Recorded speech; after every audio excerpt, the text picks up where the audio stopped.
இப்போ யூரியான்னு எடுத்துட்டிங்கன்னா யூரியாவை நீங்கள் மண்ணில் போட்டிங்கன்னா அதனுடைய பயன்பாட்டு திறன் பார்த்தீங்கன்னா அதிகபட்சம் 30%, அதாவது 30%.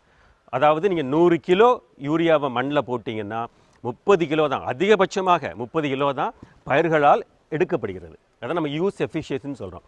மீதி 70 கிலோ எங்கே போகுது? அந்த 70 கிலோ பார்த்தீங்கன்னா மண்ணுக்குள்ளே போய் அது வந்து பொல்யூட்டண்ட்டாக மாறிடுது, நைட்ரேட் பொல்யூஷனை கிரியேட் பண்ணுது.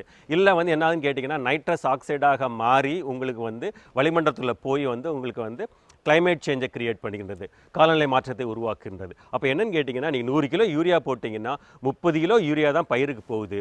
அப்போ அந்த ரிமைனிங் 70 கிலோ வந்து பார்த்திங்கன்னா அது பயன்பாடு இல்லாத காரணத்தினால வேஸ்ட்டாக மாறுது. அப்போ வந்து நியூட்ரியன்ட் வந்து பொல்யூட்டண்ட்டாக மாறிடுது. அப்போ அதனுடைய யூஸ் எஃபிஷியன்சி எப்படி கூட்டுறது?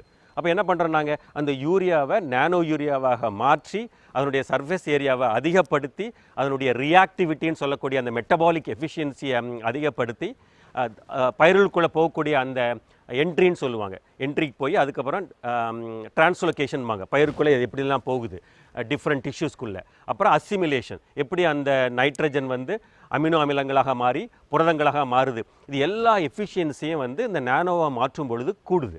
அதனால் அதனுடைய பயன்பாட்டு திறன் அதிகப்படுது.